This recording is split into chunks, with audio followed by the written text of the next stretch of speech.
Oke, baik. Selamat pagi rekan-rekan. Ada beberapa hal yang ingin Ibu sampaikan di pertemuan ke-9 ini.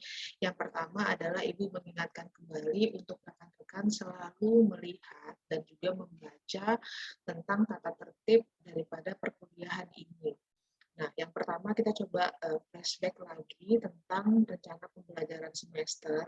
Teman-teman di root sebelum pertemuan satu itu ada link yang mengarahkan teman-teman untuk melihat kembali RPS, RPM, dan juga aktivitas pembelajaran. Ibu review dulu dari RPS. Di RPS ini sudah dijelaskan dengan detail gitu ya, apa saja yang akan kita pelajari di selama 1 semester ini. Dan terakhir kita bertemu di pertemuan ke-7, itu adalah Zoom yang terakhir, kita membahas mengenai perubahan iklim. Kemudian di RPS ini juga tertera di setiap minggunya akan ada aktivitas selain pembelajaran, yaitu aktivitas untuk teman-teman berdiskusi secara kelompok, di mana hasil kelompoknya itu nanti dikumpulkan dalam bentuk tugas. Nah, sebelum UTS itu ada 3 tugas yang kita kerjakan bersama.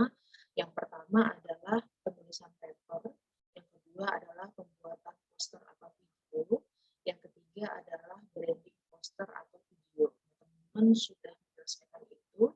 Kemudian minggu lalu kita ikut pelaksanaan ujian tengah semester, dan hari ini kita masuk ke pertemuan minggu ke-9, kita akan membahas tema mengenai air. Seperti yang sudah Ibu sampaikan sebelumnya, bahwa dalam sesi pertemuan Zoom ini kita tidak mengulas secara detail, karena semua materi sudah tersedia di Palabor. Silakan teman-teman untuk eksplorasi lebih jauh. Apabila ada hal yang ingin disampaikan, bisa dimanfaatkan dalam sesi yang terbatas ini. Kita hanya punya waktu 100 menit saja untuk bisa berkoordinasi terkait dengan perkuliahan. Nah, kalau saat ini Ibu lebih concern pada target penyelesaian tugas kelompok, karena setelah UTS kita masih ada 2 tugas kelompok lagi, di mana 2 tugas kelompok ini adalah menulis sebuah proposal. Nanti kita akan membahas seperti apa proposal yang dimaksud. Jadi nanti teman-teman mohon untuk memperhatikan setiap minggu, setiap topik, setiap kewajiban, dan yang paling penting adalah setiap minggu itu ada bobot nilai yang harus teman-teman capai. Pembelajaran berbasis daring ini adalah pembelajaran yang diukur dari penyelesaian aktivitas. Jadi mohon teman-teman untuk sigap, untuk tertib, untuk komit menyelesaikan setiap aktivitas pembelajaran. Jadi tidak hanya mendownload materi, tidak hanya membaca materi, tidak hanya mengerjakan forum, tetapi juga di balik itu semua ada nanti capaian evaluasi yang kita bisa ukur gitu ya. Kalau kemarin kita sudah mengevaluasi di tengah semester dalam bentuk memberikan soal pilihan ganda gitu ya, ada 30 soal yang kita berikan.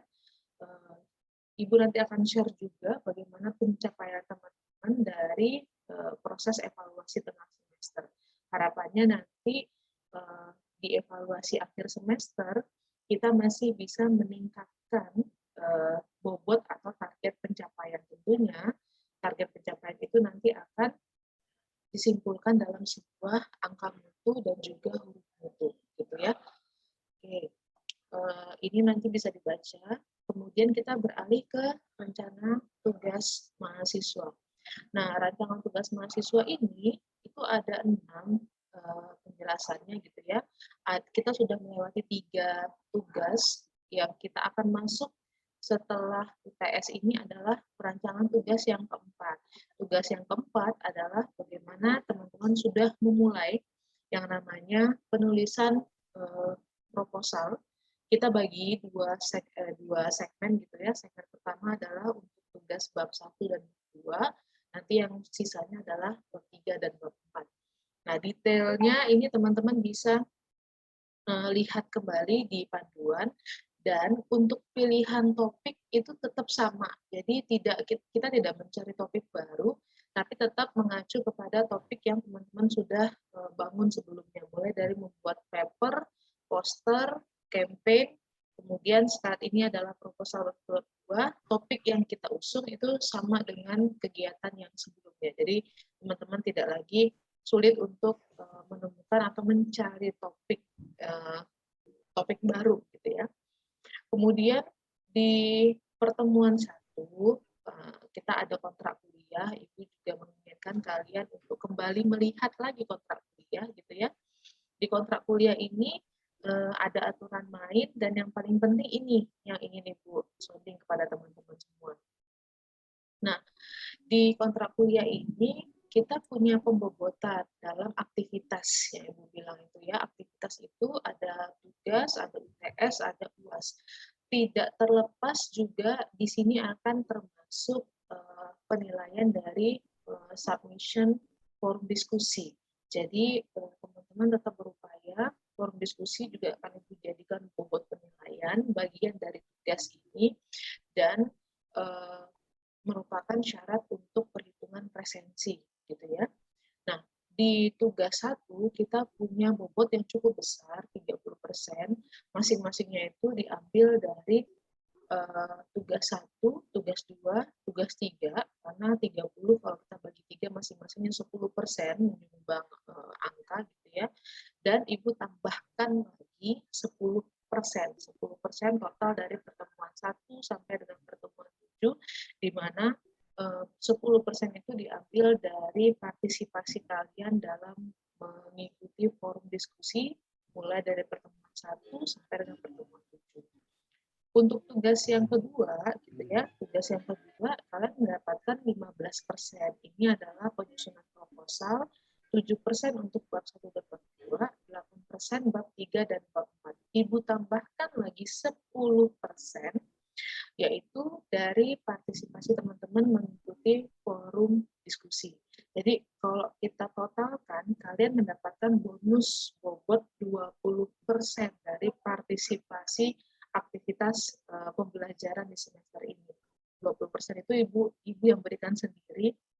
Harapannya dengan adanya 20% tadi itu bisa istilahnya membantu teman-teman dalam meningkatkan minimum kelulusan. Kita tahu bahwa mata kuliah pembangunan berkelanjutan ini merupakan mata kuliah kelompok minor. Teman-teman pernah dengar ya istilah minor dan mayor. Kalau minor itu artinya nilai nilai kelulusan minimal itu adalah D atau delta.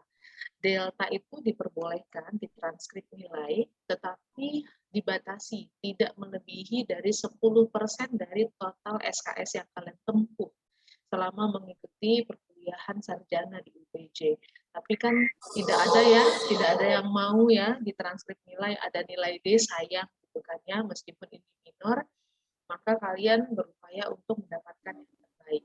Dan nilai minor itu kalau ditranskrip tidak diwajibkan untuk mengulang. Jadi teman-teman masih terdaftar sebagai mahasiswa yang lolos, bukan lulus ya. Lolos mata kuliah, tidak wajib mengulang meskipun dapat nilai D atau delta, tetapi sayang, saya bilang sayang karena itu akan berdampak pada IPK Anda nantinya, gitu ya, image Anda nantinya sebagai seorang lulusan, jangan sampai. Jadi di sini sekali lagi Ibu memberikan tambahan porsi nilai 10% dari pertemuan 1 sampai 7 yang diambil dari diskusi, Ibu tambahkan lagi 10% dari kontribusi forum diskusi pertemuan 9 hingga pertemuan ke-15. Nah, kemudian UTS yang kemarin sifatnya pilihan ganda itu bobotnya 20%.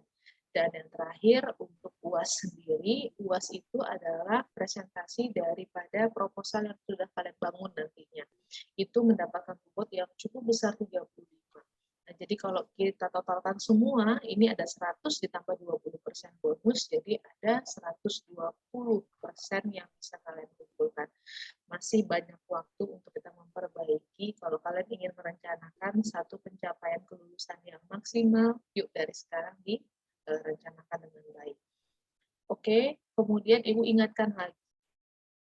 Di pertemuan 1, di sini ada penjelasan tentang aktivitas pembelajaran gitu ya, bahwa ini ada detail 1 sampai 16 itu adalah detail daripada pertemuannya kita minggu pertama hingga dengan minggu ke-16. setiap minggu ini ada informasi aktivitas pembelajaran yang harus teman-teman selesaikan. Kalau misalkan di pertemuan 1, 7, 9, dan 15 ini aktivitas yang diberikan itu dalam bentuk virtual meeting. Virtual meeting ini bukan berarti kita belajar online ya, tetapi kita coba berdiskusi dengan lebih maksimal lagi. Kalian bisa menyampaikan segala kendala yang dijumpai ketika mengikuti pembelajaran ini, atau mungkin kita membahas isu-isu yang terkait dengan topik-topik yang ada di setiap minggunya. Kemudian ada juga selain virtual meeting, ada aktivitas namanya forum diskusi. Nah, forum diskusi yang tadi Ibu sampaikan, Ibu berikan 20% ya tambahan kepada kalian. Di samping itu, forum diskusi juga merupakan syarat untuk perhitungan presensi.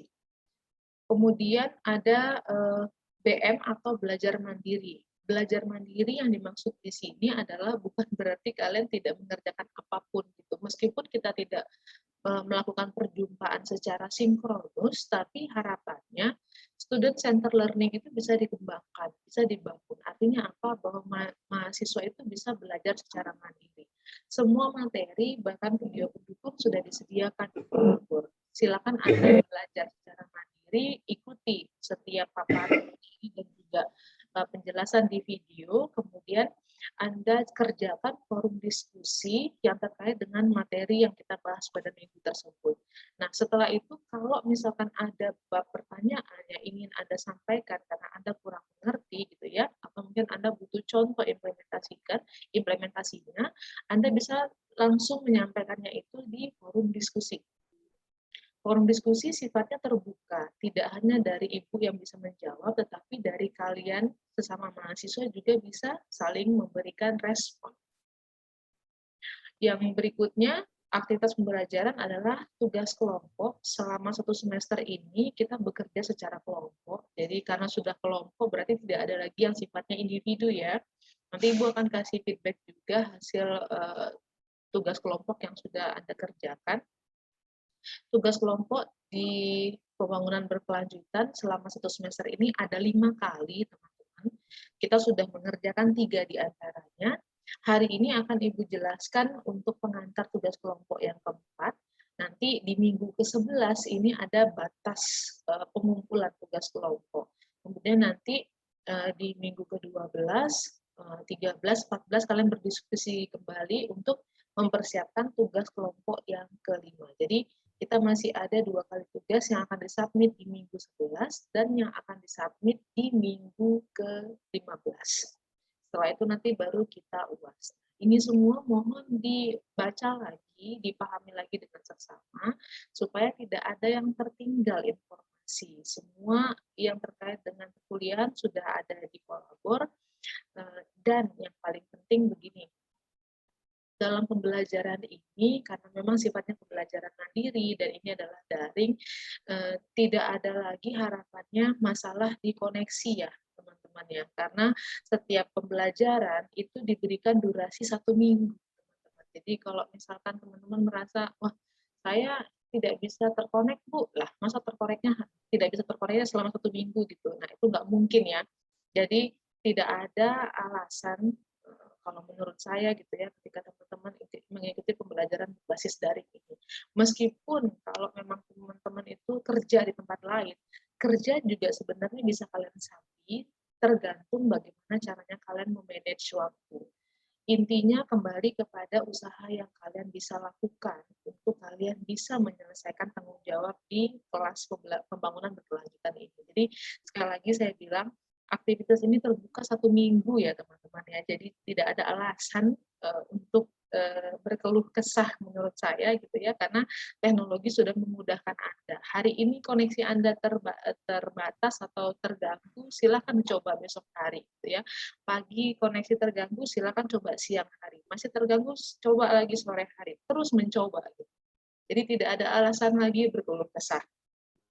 Kecuali untuk pertemuan yang virtual. Virtual ini memang karena sifatnya sinkronus, mau tidak mau, seorang fasilitator, seorang mentor gitu ya, seorang pendamping dalam pembelajaran atau kalian kenal dengan istilah dosen, itu wajib untuk menyelenggarakan virtual Zoom seperti ini. Tetapi Zoom ini tidak diisi dengan materi, jadi tidak memindahkan kelas yang tadinya konvensional menjadi kelasnya Zoom, tidak gitu ya, karena tidak akan efektif.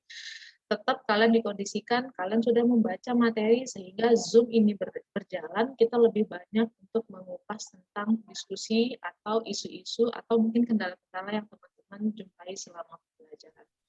Jadi Ibu harap teman-teman sudah paham semua tentang aturan ini. Oke, kita sekarang masuk ke pertemuan ke-9. Di pertemuan ke-9,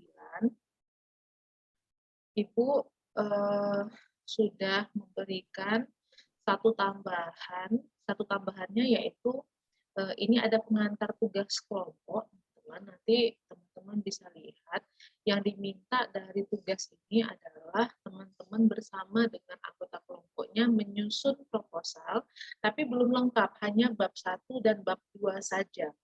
Skema yang kita gunakan adalah skema program kreativitas mahasiswa atau PKM yang skemanya gagasan, futuristik, dan konkret gitu ya. Jadi futuristik dan konstruktif ini adalah salah satu riset atau salah satu program kreativitas mahasiswa bagaimana caranya lewat proposal kita bisa menggagas sebuah ide, sebuah imajinasi, sebuah cara pandang yang sifatnya untuk pengembangan di masa depan, tetapi layak atau mungkin untuk dilaksanakan, di mana semua gagasan yang teman-teman usulkan itu memiliki tujuan yang sama, yaitu pencapaian tujuan SDGs di Indonesia. Nah, kemarin kan pilihan topiknya ada banyak ya yang bisa teman-teman pilih gitu. Kalau teman-teman kemarin kalau berdasarkan presentasi cukup banyak yang memilih tema tentang air bersih dan sanitasi layak. Cukup banyak pula yang memilih tema dampak pandemi COVID-19 terhadap pencapaian SDGs.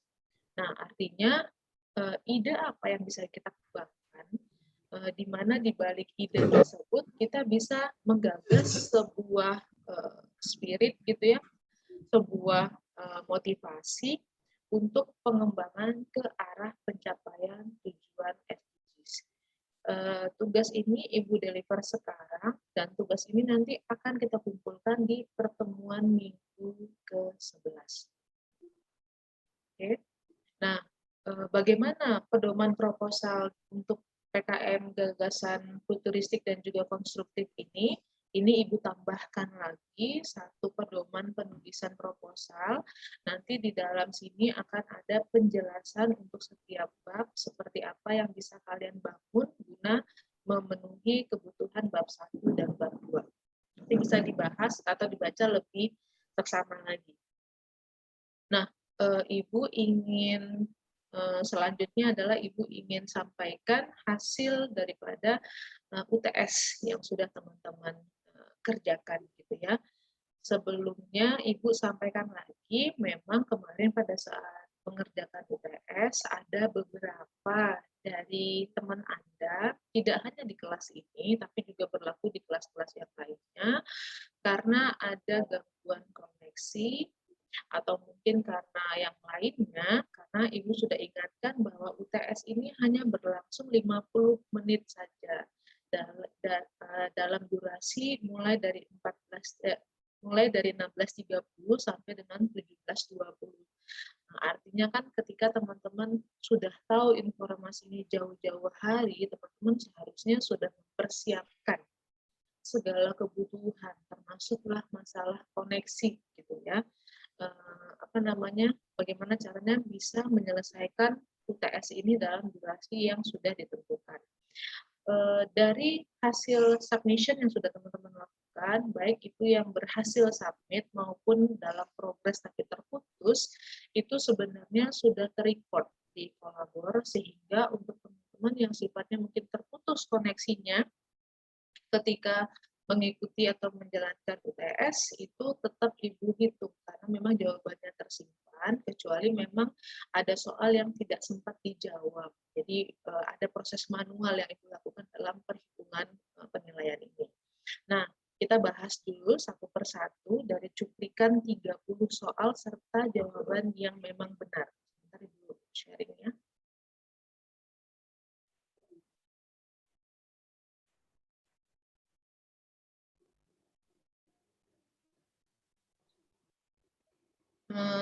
Sudah terlihatkah rubrik soalnya?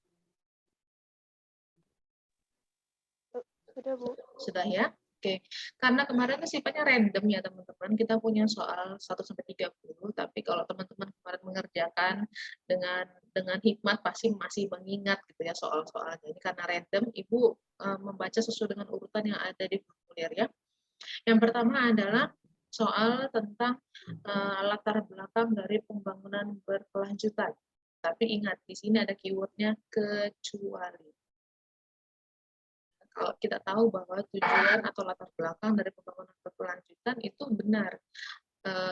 Kenapa pembangunan itu perlu untuk dilanjutkan? Untuk menghindari dari pembangunan yang selama ini mungkin hanya fokus pada pembangunan ekonomi atau pembangunan fisik. Padahal yang dimaksud dengan pembangunan berkelanjutan itu adalah bagaimana caranya kita menjaga apa yang dimiliki oleh generasi saat ini, apa yang dibutuhkan oleh generasi saat ini, apa yang sudah tersedia untuk generasi saat ini tetap bisa berlanjut sampai ke generasi seterusnya.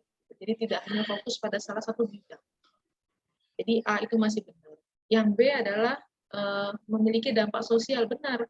Tidak hanya di sektor lingkungan, tidak hanya di sektor ekonomi, tidak hanya di sektor air bersih, tidak hanya di sektor kesetaraan gender, tidak hanya di sektor kemiskinan dan yang lain sebagainya. Gitu. Karena dampak sosial itu merupakan adanya perbedaan yang membuat klasterisasi di tengah masyarakat kita. Dan ini juga menjadi isu yang memang harus diselesaikan. Yang D, memiliki dampak ekologi. Kita tahu bahwa ekologi itu adalah berbicara mengenai lingkungan, gitu ya. Menghindari, mencegah yang namanya eksploitasi serta pencemaran lingkungan itu juga merupakan isu kenapa pembangunan berkelanjutan itu perlu untuk kita bahas, perlu untuk kita pertahankan. Sehingga dari soal nomor 1 yang tidak termasuk latar belakang dari pembangunan berkelanjutan adalah adanya keseimbangan. Kalau sudah ada keseimbangan antara ekonomi, sosial, dan ekologi, berarti kan sudah no more isu lagi ya. Sudah tidak ada lagi isu yang perlu kita perhatikan. Tinggal kita hanya menjaga bagaimana caranya keseimbangan itu tetap stabil dan tetap terlaksana dengan baik. Maka soal nomor 1 jawabannya kecuali adalah C. Nomor 2, 3 pilar pembangunan berkelanjutan. Nah, ini hati-hati ada soalnya menjebak ekologi lingkungan itu sama, teman-teman. Tapi 3 pilar daripada pembangunan berkelanjutan seperti yang kita sudah pelajari itu adalah ekonomi, ekologi, dan sosial. Masing-masing Anda bisa mengkoreksi kembali ya jawabannya. Yang ketiga, apa yang dimaksud dengan pembangunan berkelanjutan? Ya, berarti kalau tadi kita berbicara ada 3 pilar, maka bagaimana caranya ketiga pilar tersebut dapat dipertimbangkan, dapat dijaga, dapat dilestarikan, supaya apa? Supaya kebutuhan di masa yang akan datang itu dapat dipenuhi. Masih mudah ya soalnya ya, ini hanya butuh fokusnya Anda saja. Oke, soal yang nomor 4, tujuan SDG yang ke-6 itu adalah air bersih dan sanitasi layak. Masih ingat ada berapa tujuan SDGs? Ada berapa tujuan 17, Bu, 17. 6 adalah air bersih dan sanitasi layak. Oke, SDGs dimulai sejak 2016. Seluruh dunia mentargetkan bahwa capaian SDGs itu akan terukur, akan berdampak, akan dapat direalisasikan pada tahun 2030. Ini sudah ada di slide materi juga, gitu ya. Kemudian di negara mana saja yang menjadi tujuan pembangunan berkelanjutan ini tidak hanya yang berpendapatan rendah dan menengah ya. Bukan berarti mereka-mereka yang sudah termasuk negara maju, negara dengan pendapatan yang tinggi itu sudah nyaman. Tidak. Tapi semua negara, tidak hanya di Asia, tidak hanya di Afrika gitu ya, yang fokus pada pembangunan berkelanjutan, tapi Eropa yang memang sudah punya ketahanan ekonomi yang sudah cukup baik gitu ya, tetap mengimplementasikan bagaimana caranya di negara mereka dapat setidaknya mempertahankan dan meningkatkan tujuan dari pembangunan berkelanjutan. Jadi negara-negara yang menjadi tujuan pembangunan berkelanjutan itu adalah semua negara. Nomor 7, dari pernyataan berikut, manakah yang tidak termasuk parameter pembangunan berkelanjutan? Yang pertama, meneruskan kapasitas negara-negara. Ya betul, kapasitas ini melambangkan sebaik apa, selayak apa, semampu apa sebuah negara itu mampu bertahan untuk memenuhi semua kebutuhan masyarakatnya. Yang kedua, kesetaraan antar atau intragenerasi. Ya, kita tidak lagi membeda-bedakan. Semua gender itu memiliki hak dan kewajiban yang sama. Kita tidak lagi membedakan mana yang kaya, mana yang miskin harapannya. Gitu ya. Kesetaraan itu ada. Kalau memang pekerjaan itu layak untuk ditekuni oleh masyarakat miskin yang memang memiliki kemampuan di bidangnya, maka mereka juga mendapatkan hak untuk mendapatkan pekerjaan yang layak. Disparitas dan keberagaman gender, ya ini termasuk termasuk parameter pembangunan berkelanjutan. Maka jawabannya berarti tidak ada satupun yang tidak termasuk parameter pembangunan berkelanjutan.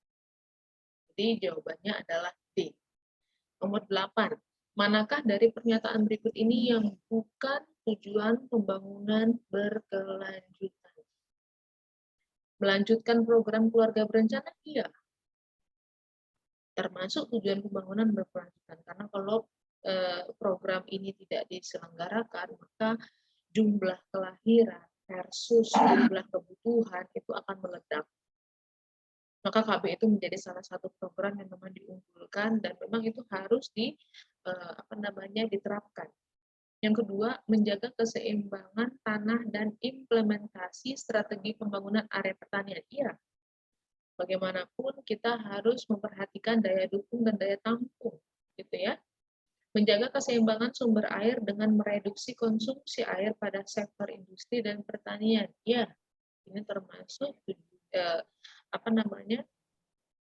ini tidak termasuk daripada tujuan pembangunan berkelanjutan. Yang terakhir adalah mendorong transformasi secara bertahap maupun secara revolusioner untuk mencapai keberlanjutan lingkungan hidup. Jadi kita tidak ingin merubah, gitu ya, tetapi kita menjaga keseimbangan daripada ekosistem lingkungan hidup itu sendiri. Jadi jawabannya yang bukan merupakan tujuan pembangunan berkelanjutan adalah yang D, mendorong transformasi secara bertahap maupun secara revolusioner. Soal nomor 9, apakah tujuan utama dari keberlanjutan? Yang paling benar, semuanya adalah tujuan utama keberlanjutan. Bagaimana sebuah negara berupaya untuk bisa meminimalisasi jumlah angka kemiskinan dan juga jumlah angka kelaparan. Bagaimana caranya setiap negara dapat mendorong standarisasi pendidikan itu melalui kualitas air dan juga sanitasi yang terus meningkat. Bagaimana caranya kita bisa memberlakukan kesetaraan gender dan bagaimana caranya pertumbuhan ekonomi itu terus meningkat.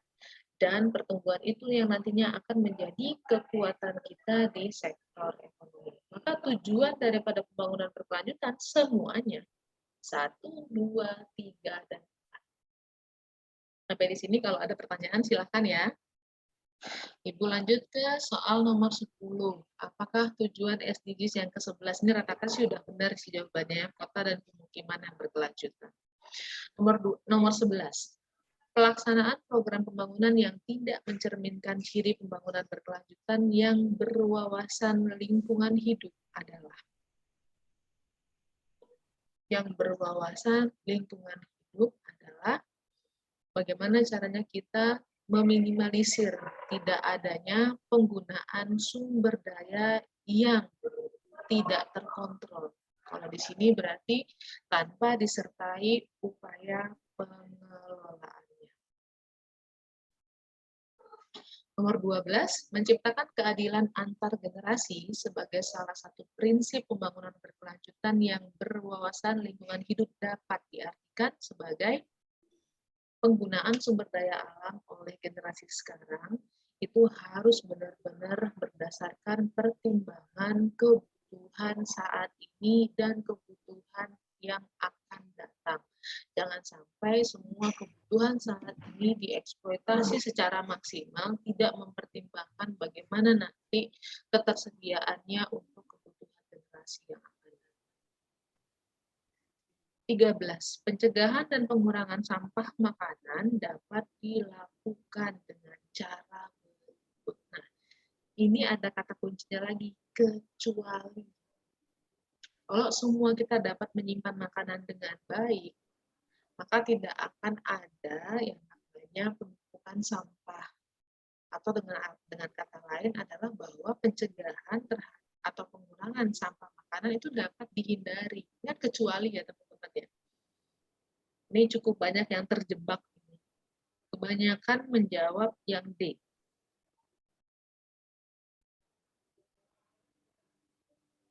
Oke, soal nomor 14. Salah satu solusi dalam menangani limbah makanan adalah dengan inovasi teknologi pangan. Apa yang dimaksud dengan teknologi pangan? Berarti bagaimana caranya kita dapat mengolah makanan, apalagi makanan-makanan namanya adalah limbah, berarti kan makanan sisa ya, itu diolah kembali sehingga dia bisa menjadi satu barang yang baru. Ya.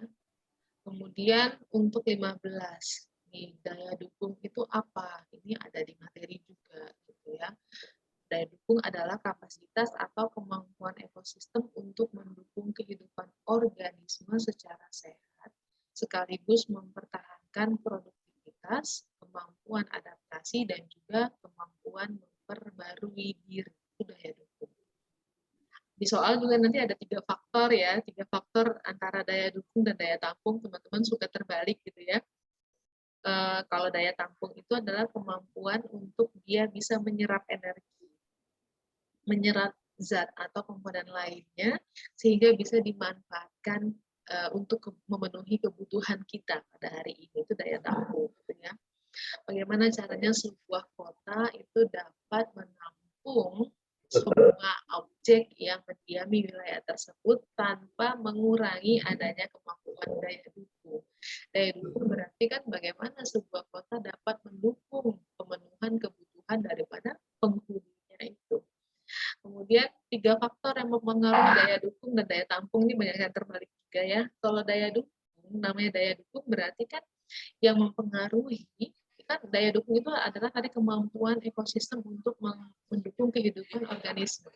Maka faktor yang mempengaruhi daya dukung itu adalah berapa jumlah sumber daya yang menghuni sebuah wilayah, berapa jumlah populasinya, dan seberapa besar laju konsumsinya.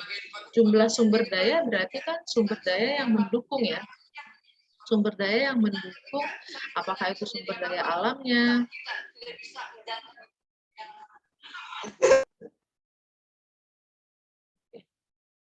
apakah itu sumber daya alamnya gitu ya, kemudian jumlah populasinya berarti kan yang menghuni, dan seperti apa laju konsumsinya. Kalau semakin tinggi jumlah populasi maka jumlah laju konsumsinya juga pasti akan semakin tinggi pula gitu.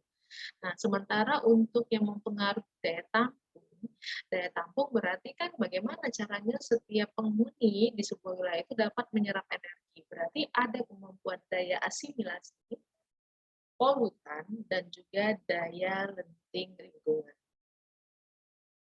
Hubungan manusia dengan lingkungan mengalami perubahan dikarenakan beberapa hal. Di sini ada kata-kata lagi nih teman-teman, kecuali. banyaknya ketersediaan di alam yang dapat diperbaharui. Ya, kalau semuanya ini bisa diperbaharui, berarti kan hubungan kita dengan lingkungan itu akan baik-baik saja. Gitu. Dampak perubahan iklim, dampak perubahan lingkungan tidak akan dirasakan karena semua yang ada, semua yang dibutuhkan, semua yang digunakan sifatnya dapat kita perbaharui kembali. Jadi sumber-sumber daya alam itu tetap dapat dilestarikan, tetap dapat dijaga. Soal yang ke-20, termasuk perhitungan jejak ekologi. Menurut Wackernagel tahun 2002 dan juga diulangi laginya pada tahun 2008 pada risetnya dia gitu ya. Dia membahas tentang apa? Bahwa perhitungan jejak ekologi itu adalah seberapa besar tingkat permintaan manusia terhadap daya dukung, daya tampung, juga termasuk ketersediaan sumber daya alam. Jadi jejak ekologi itu yang kita pernah bahas di materi dan ada kalkulatornya gitu ya, itu adalah menghitung seberapa besar permintaan manusia yang dinyatakan dalam bentuk jejak ekologi dibandingkan dengan semua hal yang tersedia untuk mereka gunakan pada kondisi tersebut, pada kondisi tertentu. Nomor 21, di manakah di bawah ini merupakan dampak dari perubahan iklim. Perubahan iklim itu apa? Ini sebenarnya sangat mirip, tapi yang paling tepat bahwa perubahan iklim itu menggambarkan kondisi di mana suhu bumi itu meningkat dengan drastis, curah hujan itu berubah tidak stabil, kenaikan suhu serta tingginya permukaan air laut itu sebenarnya menggambarkan apa dampak dari perubahan iklim. Ini sifatnya knowledge ya teman-teman ya. Teman-teman pasti tahu, oh saat ini kita termasuk negara yang juga mengalami perubahan iklim yang cukup cepat. Gitu. Kemarin di pertemuan ke-7 kita sudah melihat bagaimana perubahan iklim yang terjadi di Indonesia dari tahun 2016, 17, 18, 19. Ternyata ada dampak yang ditimbulkan.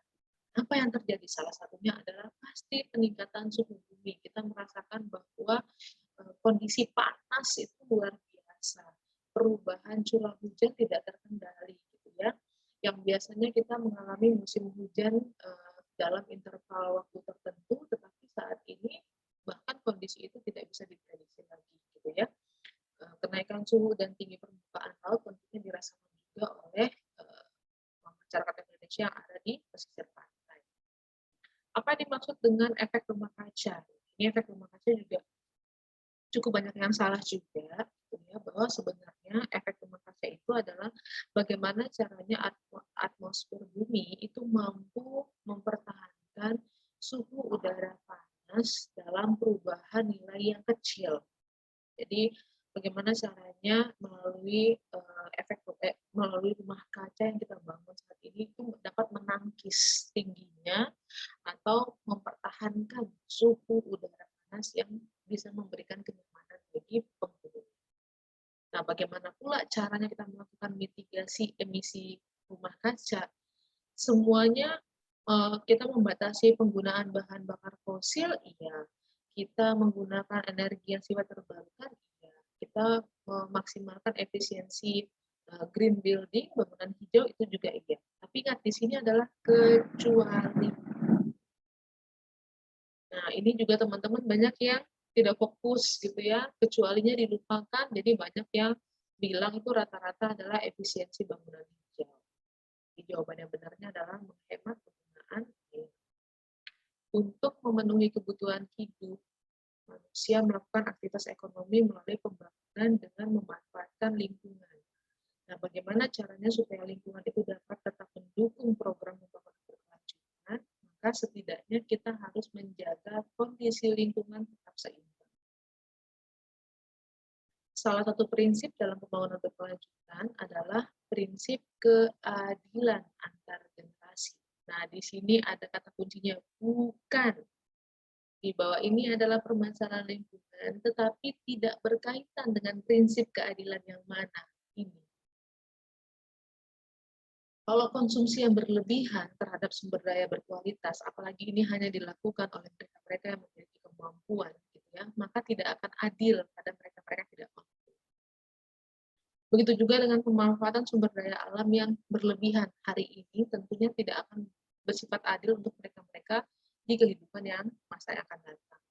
Kemudian minimnya pengembangan teknologi yang tidak merusak lingkungan ini juga tidak berkaitan dengan prinsip keadilan. Teman-teman kita tahu adanya teknologi semakin memudahkan pemerintah dalam hal ini untuk mendistribusikan pembangunan berkelanjutan. Kenapa? Adanya teknologi sudah tidak ada lagi bias, tidak ada lagi batas. Semua orang bisa menerima bantuan dengan baik. Yang paling dirasakan adanya teknologi adalah dengan adanya teknologi, teman-teman kita yang ada di luar Pulau Jawa, khususnya di wilayah 3T, tetap bisa menikmati bagaimana mereka bisa apa namanya tetap belajar gitu ya, tetap belajar meskipun mereka terbatas. Kalau bayangkan kalau mereka harus ikut kuliah di Pulau Jawa dengan keterbatasan ekonomi yang mereka punya, pasti tidak akan mampu, pasti tidak akan pernah tercipta pembangunan pendidikan atau keadilan pendidikan di Indonesia. Tapi dengan ada teknologi, teman-teman kita yang ada di Papua saat ini pemerintah juga dalam rangka mempersiapkan atau memfinalisasi pembangunan Palaparing. Palaparing itu adalah bagaimana caranya Indonesia bisa hidup dengan 1.000 konektivitas Wi-Fi dari Sabang sampai Merauke. Jadi tidak ada lagi alasan untuk mereka tidak bisa mendapatkan kelayakan atau mutu atau kualitas daripada pendidikan seperti kita-kita yang hidup di Pulau Jawa ini, gitu ya. Kalau kita lihat kan pembangunan di sektor pendidikan gitu ya hanya tersentralisasi di Pulau Jawa gitu. Sementara teman-teman kita yang ada di ujung Pulau Sumatera, yang ada di ujung Pulau Kalimantan, kemudian ujung Pulau Sulawesi, bahkan ke Papua itu tidak pernah mendapatkan kesempatan belajar yang baik. Adanya transformasi digital ini semakin memudahkan kita untuk bisa memberikan keadilan kepada mereka-mereka yang ada di daerah-daerah pinggir. Jadi yang tidak termasuk dalam prinsip keadilan di sini adalah bahwa mereka yang tergolong dalam komunitas kemiskinan itu mengakibatkan degradasi lingkungan itu tidak ya, tidak berdampak pada prinsip keadilan. Nomor 26, dampak akibat terjadi degradasi lingkungan. Berarti kalau terus kita mengeruk, mengambil tanpa harus mempertimbangkan keseimbangan alam, mempertimbangkan tingkat kebaruan gitu ya, maka ketersediaan sumber energi apalagi yang sifatnya tidak terbarukan itu akan semakin berkurang. Jejak ekologi dan juga jejak karbon itu merupakan dua matriks untuk kita bisa mengevaluasi sejauh mana dampak yang ditimbulkan dari aktivitas manusia itu memiliki resiko terhadap lingkungan. Bahwa di sini manakah pernyataan yang benar-benar dianggap salah. Berarti bahwa jejak karbon tidak memperhitungkan aktivitas yang terkait dengan emisi gas rumah kaca. Karena aktivitas di rumah kaca itu termasuk hal yang dievaluasi terkait dengan aktivitas manusia terhadap lingkungan. Di dalam agenda pembangunan berkelanjutan terdapat 17 tujuan, kecuali yang apa sih benar, yang B benar, yang D benar, E benar. Maka yang kecualinya adalah kemajuan teknologi. Nomor 29, beberapa negara di bawah ini yang mengalami defisit ekologi, kecuali adalah Kanada. Nah, Indonesia pun mengalami defisit ekologi ya, kita lihat di lingkungan kita sendiri. Kemampuan sebuah kota dalam menghadapi ancaman krisis maupun bencana itu kita sebut dengan resilience. Nah, itu semua soal-soal yang ditampilkan dalam pelaksanaan UTS Anda.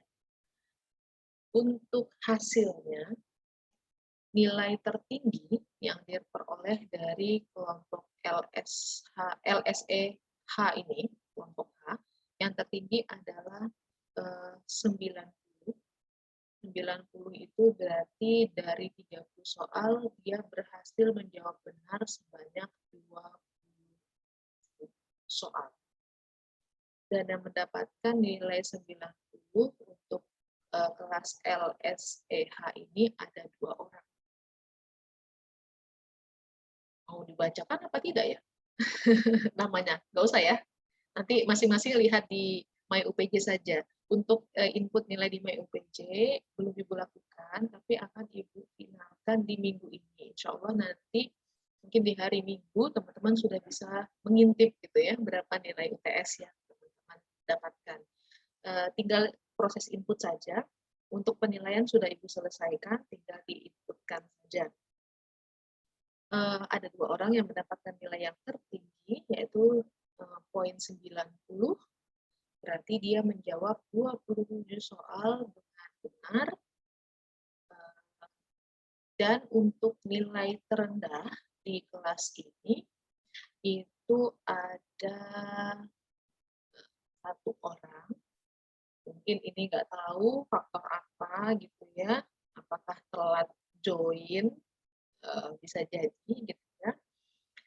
Nilai terendah itu di angka 10. 10 berarti dari 30 soal hanya menjawab dengan benar 3 soal saja. Itu yang ingin Ibu sampaikan.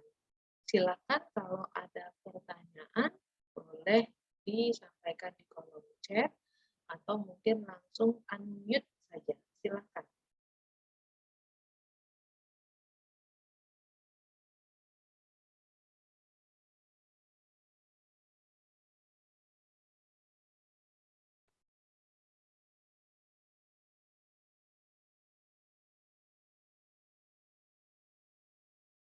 Ada pertanyaan?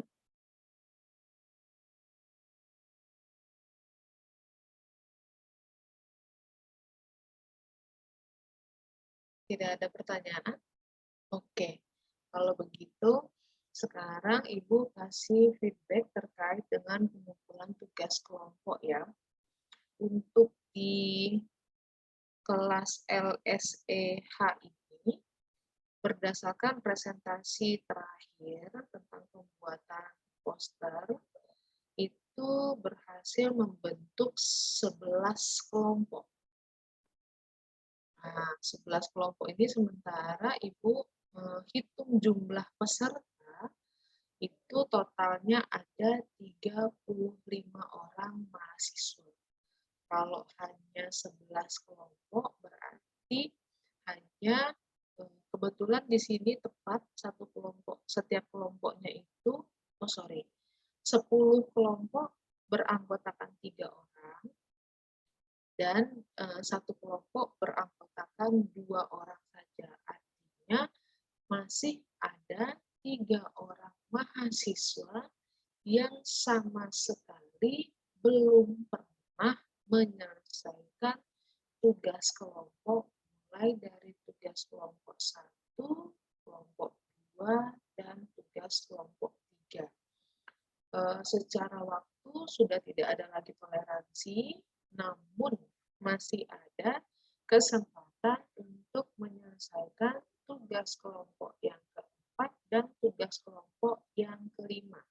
Tugas kelompok yang keempat yaitu membuat proposal PKM dengan skema GFK atau gagasan futuristik dan konstruktif.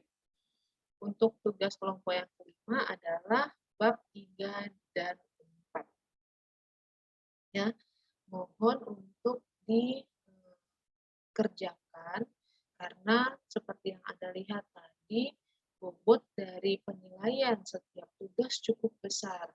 Tugas 1 itu punya bobot 30% sendirinya. Artinya kan 30% penilaian Anda sudah hilang gitu ya. Tapi masih ada 15% lagi plus 35% untuk UAS. Jadi mohon bisa dilengkapi dengan baik. Dan Dan hasil pengumpulan tugas kelompok yang ketiga, ini setiap kelompok masih ada yang tidak mengumpulkannya. Ibu sudah sampaikan bahwa memang ini tugas dikerjakan secara berkelompok, tetapi untuk pengumpulannya itu tetap dilakukan oleh masing-masing mahasiswa. Di kelompoknya Christopher Oloan, Machiko dan juga Mikael tidak mengumpulkan tugasnya. Kemudian kelompoknya Muhammad Karismatul Iza, Ilyasani, dan Muhammad Farhan sama sekali tidak mengumpulkan tugasnya. Kemudian di kelompoknya Magrina Anindya, ada Adara dan Michelle Stefanus yang tidak mengumpulkan tugasnya. Dan di kelompoknya Muhammad Dafa Al-Ghifari, Tarisha Anggreni, dan Tegar Eka, ada Muhammad Dafa dan Tarisha yang tidak mengumpulkan tugasnya. Nanti di akhir minggu, Ibu akan kirimkan lagi peta penyelesaian aktivitas belajar daring di Kolabor supaya teman-teman mendapatkan transparansi dari aktivitas yang sudah teman-teman kerjakan sampai dengan pertemuan ke-9. Itu mungkin mohon dilengkapi lagi. Dan kalau tidak ada pertanyaan, Ibu ingin masing-masing kelompok menunjukkan hasil postingan kalian di sosial media dan sebutkan berapa jumlah like yang kalian peroleh dari hasil postingan poster atau video dan berapa pula jumlah komen yang berhasil kalian dapatkan berdasarkan hasil campaign kalian di sosial media. Ibu persilakan kelompok yang pertama terlebih dahulu untuk menampilkan hasil campaign Anda di sosial media. Silakan kepada Kamilah, Albert Luhut, dan juga Resnandia.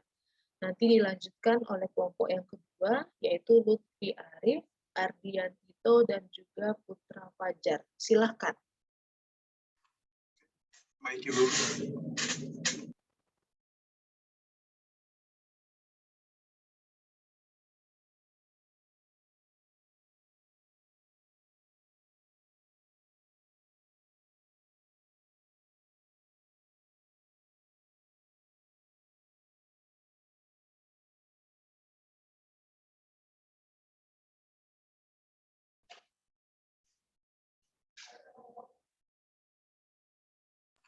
Izin share screen, Ibu. Iya, silakan.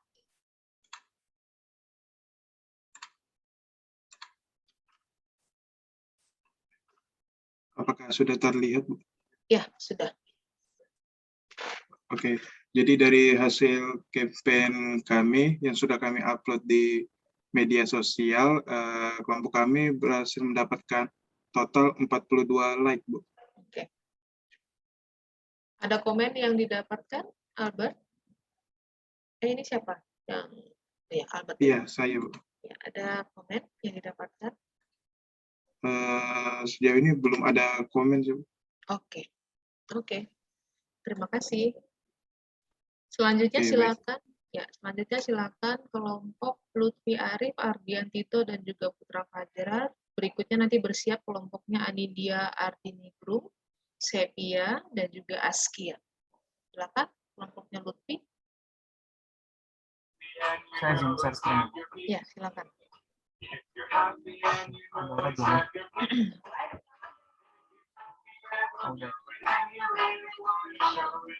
Ya, dari hasil campaign kami mendapatkan total like sebesar 499 like.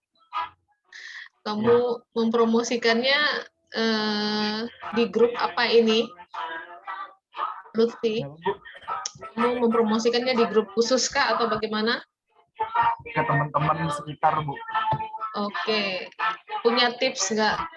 Kenapa bisa mendapatkan likes sebanyak itu? Aku ini sih, Bu, buat kayak apa ya, kayak broadcasting gitu untuk nge-like tugas ini ke teman-teman.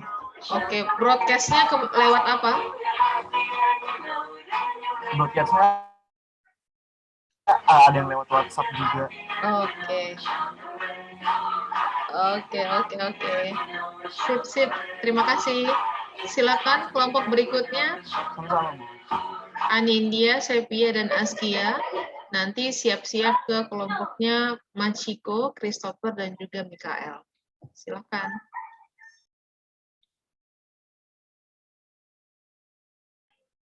Ibu tunggu sebentar ya.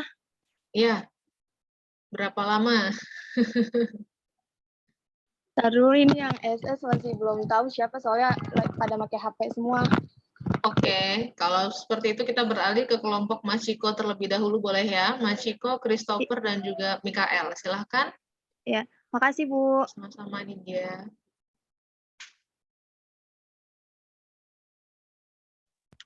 Kelompoknya Christopher. Bentar, Bu. Ya. Saya sharein. Ya.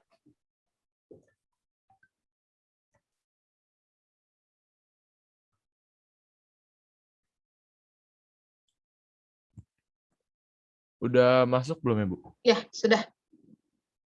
Oke, jadi dari kelompok kami, like yang kekumpul itu sekitar tadi 45, bentar lihatin. Oh, 46. Oke. Komennya itu ada 23, Bu. 23. Rata-rata komennya seperti apa tuh, Christopher? Rata-rata muji posternya sih, Bu. Di poster ya. Oke. Iya. Oke, cukup. Terima kasih. Silakan. Oke, terima kasih, Bu. Kelompok berikutnya mungkin Anidia masih butuh waktu. Ibu beralih ke kelompok Adri Marsa Putra, Arya Dwi Putra, dan juga Muhammad Dava Putra dia. Ini trio putra sepertinya ya. Silakan. Oke, Bu, saya izin share screen ya, Bu. Ya, silakan.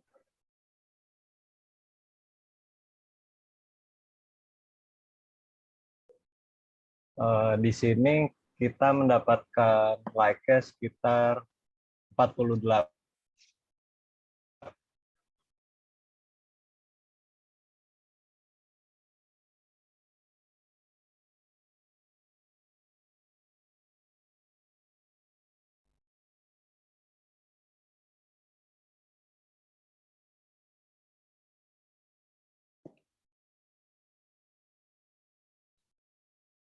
Ada yang terbuka itu aplikasinya? Coba sebentar, Bu. Belum terlihat ya, Bu? Sudah sih, cuman ada kotak hitam. Sepertinya ada yang Oh, kayaknya tertimpa.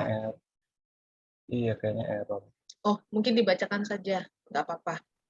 Ada berapa Ya, like? saya mendapatkan 48 like dan komennya ada hanya sekitar 6, Bu. Oke. 6 komen ya. Isi Ya, komennya tentang maaf ya. apa? Isi komennya tentang apa, Arya? Saya memuji posternya sih, Bu.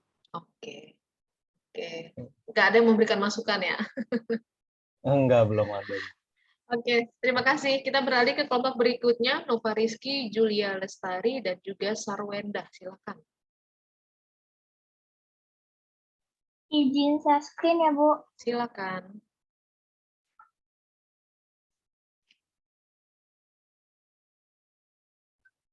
Sudah terlihat belum Bu? Dalam proses. Nah, sekarang sudah. Kelompok kami mendapatkan like 57, komennya belum ada Bu. Oke. Ada kesulitan nggak ketika campaign ini? Enggak sih Bu. Enggak ya? Oke, terima kasih. Selanjutnya, Ataya dan Ramanza. Izin selanjutnya, Bu. Silakan. Ya, udah kelihatan belum? Dalam proses. Oke, sekarang sudah. Oke, jadi untuk hasil campaign kami mendapatkan 97 likes dan 10 komentar. 10 komentar ya. Ya. 10 komentarnya itu rata-rata memuji poster lagi. Ya. Oke, terima kasih. Berikutnya, Muhammad Karismatul Iza, Ilyas Sani, dan Muhammad Farhan. Barangkali ada hasil postingannya yang ingin ditampilkan. Bentar ya, Bu. Ya.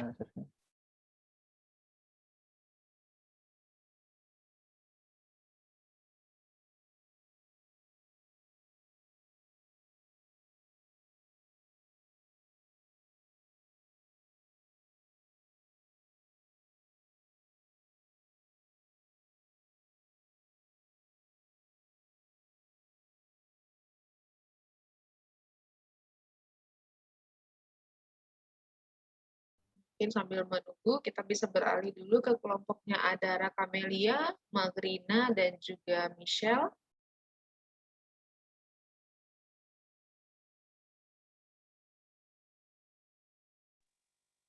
Kalau Bu, kelompok kita kan video ya Bu, jadi Mm-mm. hanya di-upload di YouTube Bu. Boleh. Ada yang nge-like nggak videonya? Boleh langsung tampilkan laman YouTube-nya. Bentar ya Bu. Ya. Nanti bersiap juga kelompoknya Bibit, Mahasin, dan juga Naufal Ibrahim.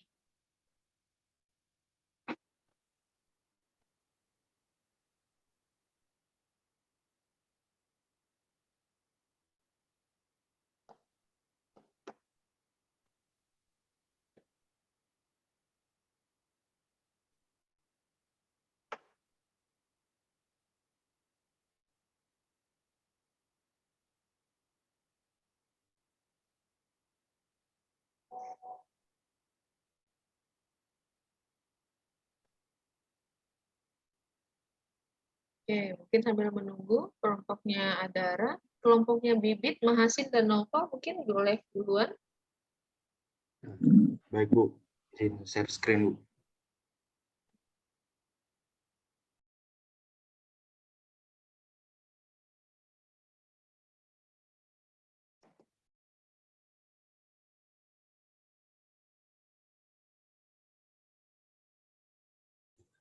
Udah kelihatan belum Bu?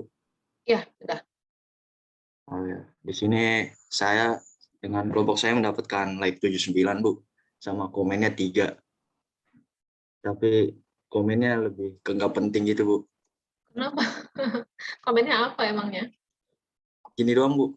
Oh, alah. Oke. Dia Iya. kasih support dong ya. Jadi ada 78, 80 ya? 80 berarti ya? 79. Iya. 80. Oh ya, 80 ya. Udah Bu, Oke. sekian Bu. Oke, yang terima kasih. Berikutnya kelompok Dava, Muhammad Dava, Tarisha, dan juga Tegar Eka Saputra. Silakan.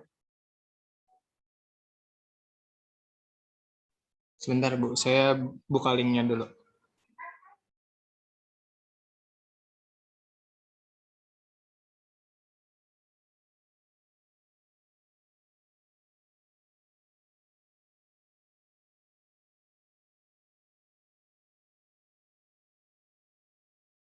Udah kelihatan belum Bu? Ya, sudah.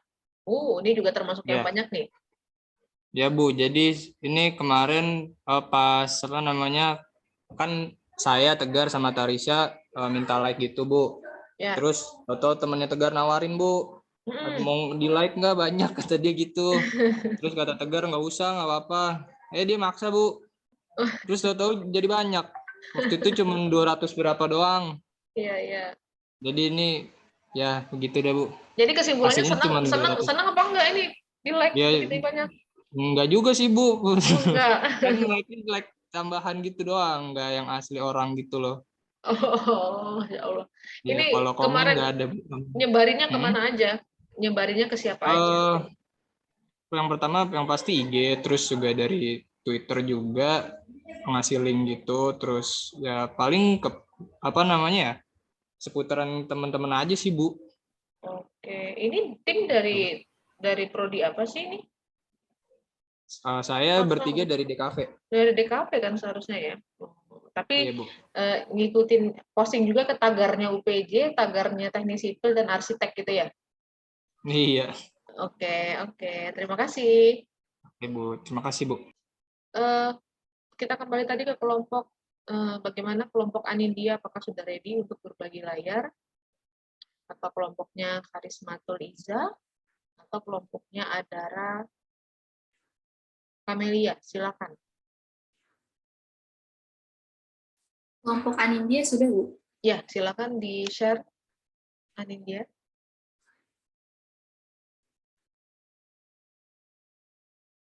Sudah terlihat Bu? Dalam proses. Oke, sekarang sudah. Ya, jadi kemarin kita posting ini di IG, kita dapat like 361 dan ada 1 komen Bu. Oke, komennya tentang apa itu? Komennya support aja, Bu. Oke, tidak ada komen yang terkait dengan poster ya? Belum ada, Bu. Oke. Terima kasih ya, Nindya. Iya, Bu. Silakan kelompok berikutnya, mungkin dari Muhammad Karismatul Iza atau kelompoknya Magrina Anindya. Silakan.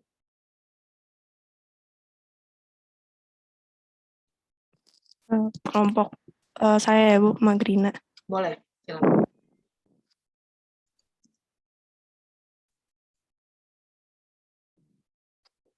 Sudah terlihat ya Bu? Ya, sekarang sudah.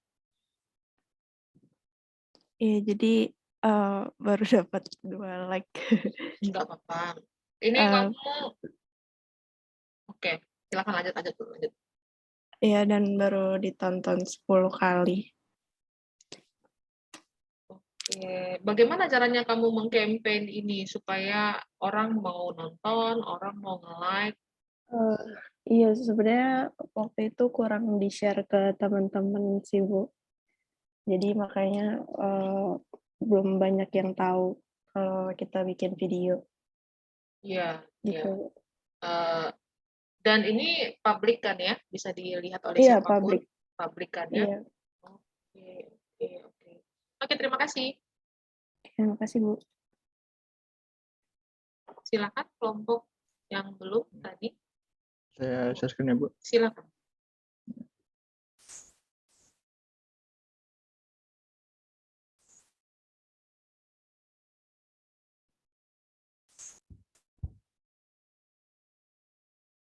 Sudah terlihat? Ya, silakan. Jadi kita kurang lebih cuma dapat sekitar 29 like. Terus komennya ada 1, 2, 3.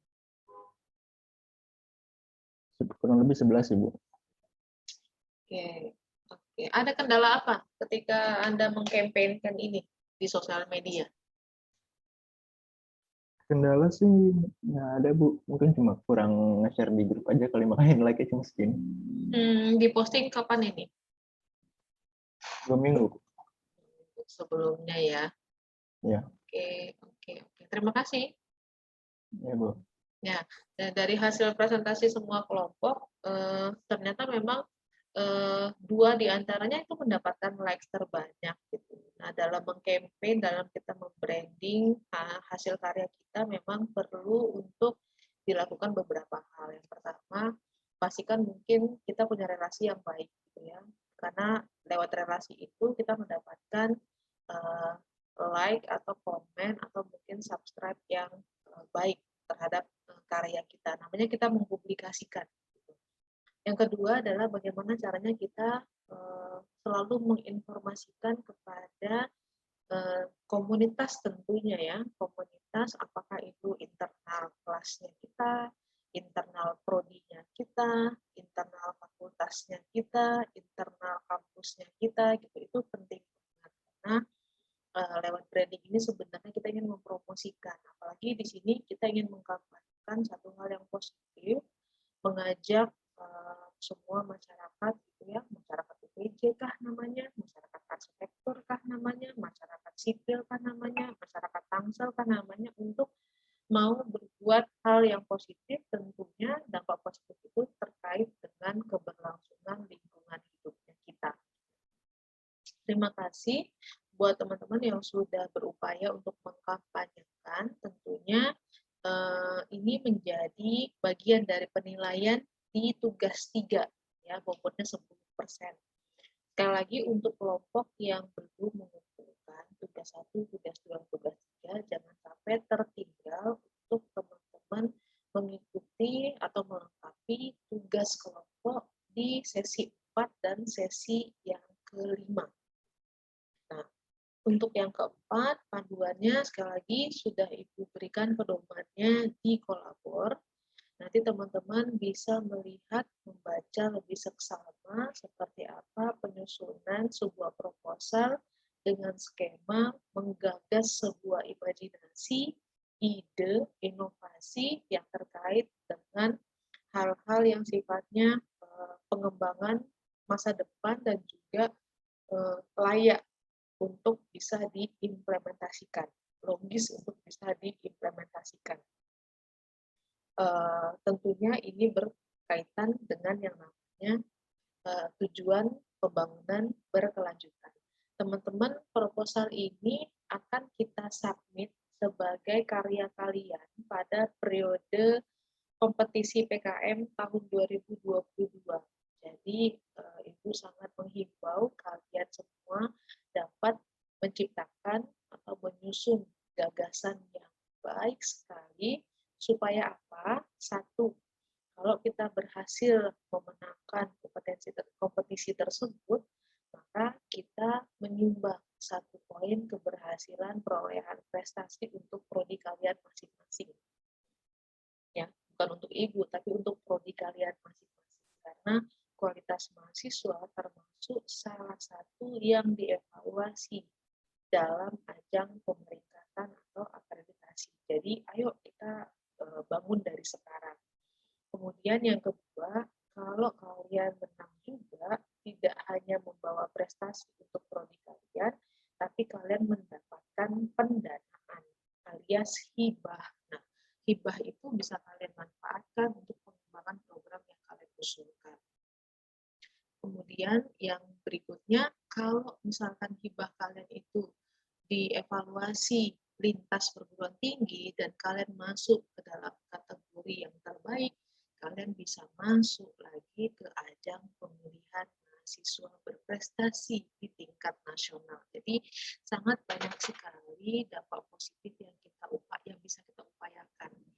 Dan Ibu juga bisa yakin bahwa ini bisa dijadikan topik riset kalian mungkin di skripsi di masing-masing prodinya Anda. Gitu. Tentunya skripsi itu harus sesuai juga dengan budaya keilmuan yang ada di prodinya Anda, gitu ya. Kalau misalkan di prodi DKV, bagaimana kalian mengusung sebuah inovasi yang bisa divisualisasikan. Tentunya inovasi dalam visualisasi itu menjadi salah satu tren yang terus tumbuh dan berkembang. Apalagi tren itu mendukung ketercapaian tujuan SDGs. Kalau misalkan di teknik sipil, banyak sekali gitu ya kompetensinya.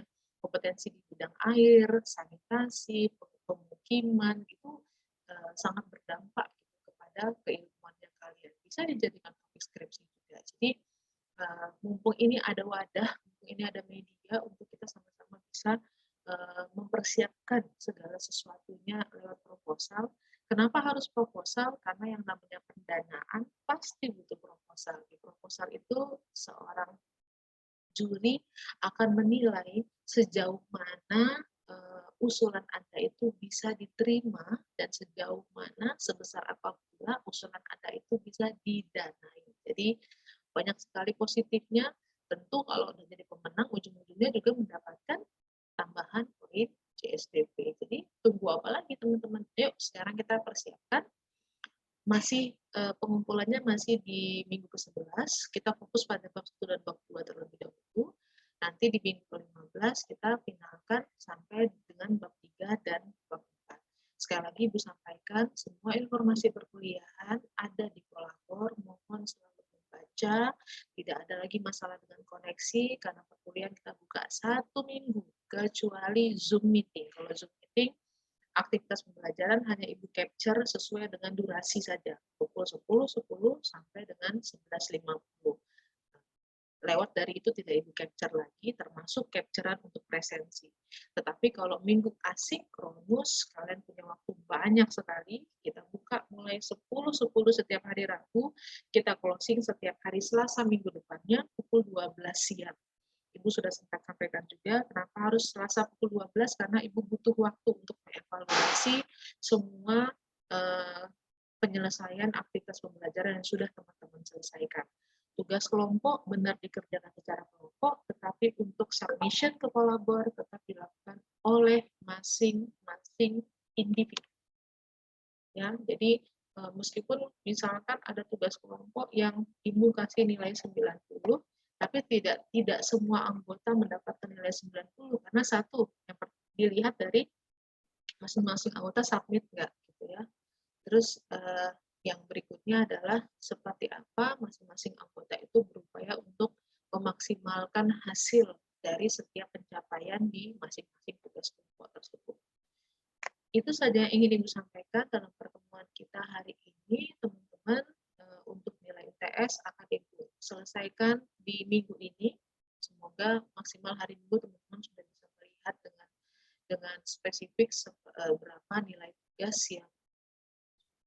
tugas dan berapa juga nilai UTS yang sudah teman-teman dapatkan. Hanya ada 2 aplikasi yang Ibu gunakan, MyUPJ dan juga Kolabor. Jadi untuk mengupdate semua ketercapaian, presensi dan segala macam sebenarnya juga sudah bisa dilihat di Kolabor, gitu ya. Itu saja yang ingin Ibu sampaikan. Sebelumnya, sebelum Ibu tutup, barangkali ada pertanyaan yang ingin disampaikan terlebih dahulu.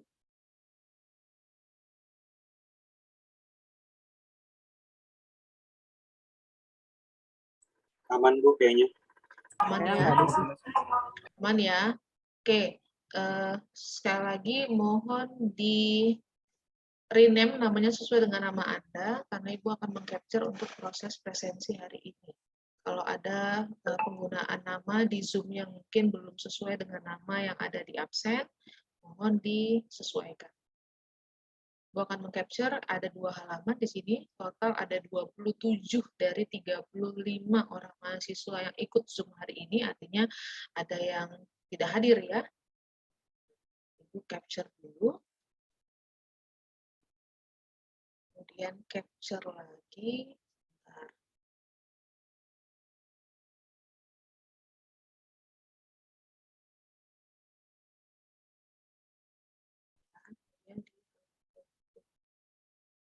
Oke. Terima kasih teman-teman untuk kehadirannya hari ini. Salam sehat selalu. Sampai berjumpa lagi nanti di pertemuan Zoom berikutnya di minggu ke-15. Mulai minggu depan kita aktif lagi di jendela asinkronus ya di Kolabor. Selamat siang. Assalamualaikum warahmatullahi wabarakatuh. Waalaikumsalam. Terima kasih, Bu.